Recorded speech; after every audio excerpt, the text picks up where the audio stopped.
The first two cupcake toppers, I rolled out some black fondant and I'm going to use them for my cat cupcake toppers. And now I'm rolling out some more black fondant and I'm putting a piece of sandwich bag over it so I can get that nice rounded edge effect. And then I cut part of the top off because that is going to be my cauldron.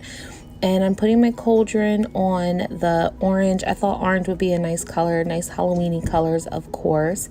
And then I'm putting the little feet onto the cauldron, rolling out a log, and I'm just going to use that as the rim of the cauldron. And I'm just going to put that on there like that. And I have it on the actual black part and not on the orange part of the fondant topper. And now I'm taking a super small piece to make the handle and putting that on as well. So there's that. And now I'm taking some green coloring gel and I'm using my rock candy that I've had forever, and I'm making it like I'm gonna mix it with my sprinkles. I'm gonna add some sprinkles in there, but I thought it would just look really cool, like maybe like a green smoke or something, or just like bubbling foam.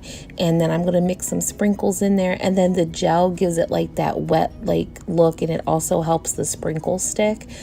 I absolutely thought it came out super cute.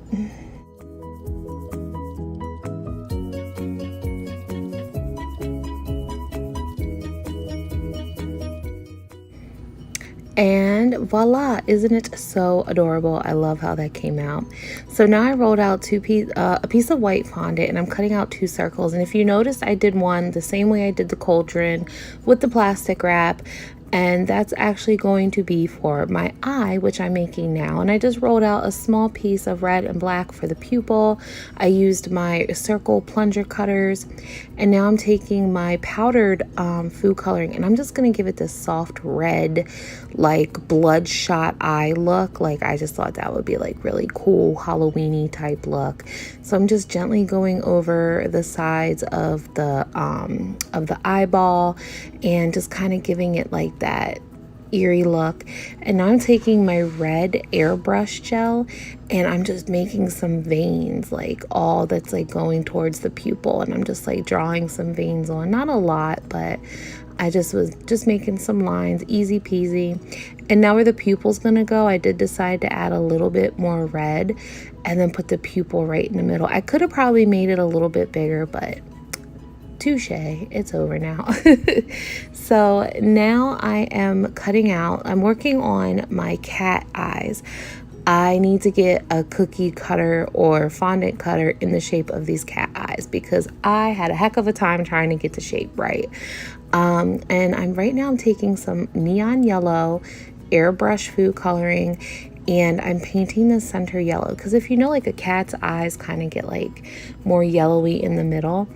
And then I'm taking my fluorescent green and I'm going to paint the outside of the cat's eye in the green so it kind of has that ooh like type look to it. I really like how, if the shapes were the right way, I mean they are but they aren't, but I'm not gonna lie, they were kind of driving me crazy.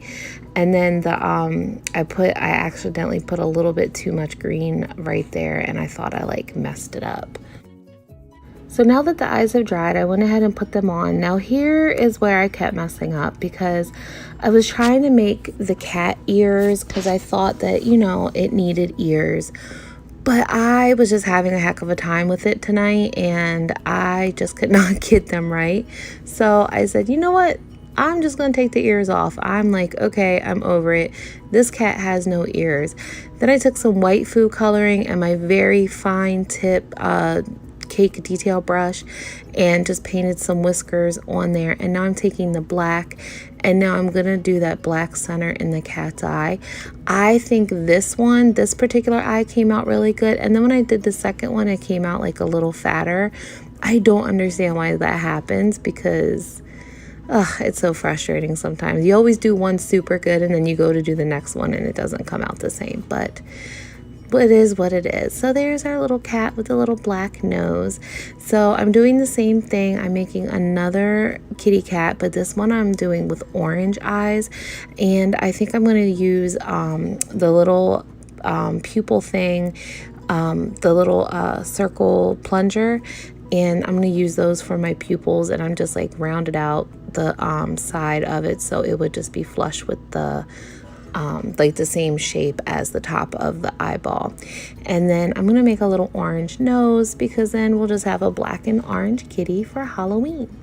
And now I'm just putting it all together.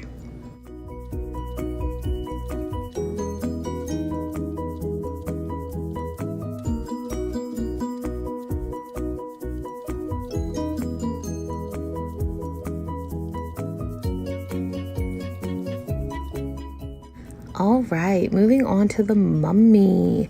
So I'm taking some white fondant, and I cut out 2 circles, and I'm gonna use one as an eyelid because I kind of want it to like be like a half closed, half open, creepy eye. And I'm taking some Hershey's Cocoa, and I want to make this mummy like dirty looking. And so that's what I'm just doing. I'm like kind of making it look like it's got dirt on them, and I'm putting on top of the eyelid. So that's what I'm doing here, just coloring and just dusting the fondant, the topper. And now I'm taking the black food coloring again and just painting a little eyeball in there. Rolled out a small piece of white fondant, cut it in strips, and then I'm just gonna overlap them and wrap them up.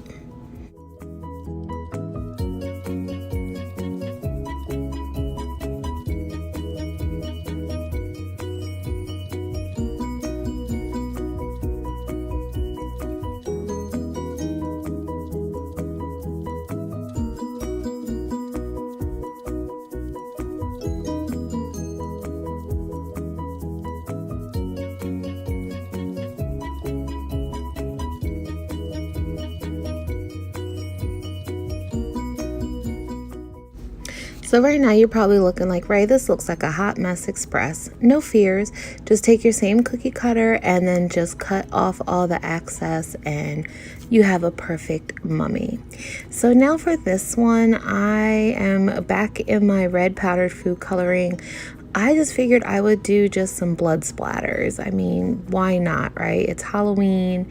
It's scary, spooky. So what I did was I took some of the powdered food coloring and did the bottom like it's just smeared blood. I took some extra vodka and put it in the airbrush food coloring, and make sure you cover your area, because I actually had some splash on my face and I just splattered the heck. I just put some thicker pools and things like that. You don't have to do as much as I did. You can just do as much as you want, but I just kind of went a little overboard. So now I got this wild, bright idea to make my own sprinkle mix. So here I had a container of sprinkles. It had black and orange pumpkins, and there's tombstones and silver, and then I had little ghosties. And I'm like, you know what? I'm just gonna mix all of these up. And then I had some like silvery, shimmery, like sugar, and then I put some of those green sprinkles that I put on the cauldron. Then I threw some orange in there, and I believe I put purple as well. Like, who needs a fancy mix when you can just make your own fancy mix? And I mixed them all up just like that. And then I went in the other container and I picked out some white and some more green balls just to get like different dimensions and sizes.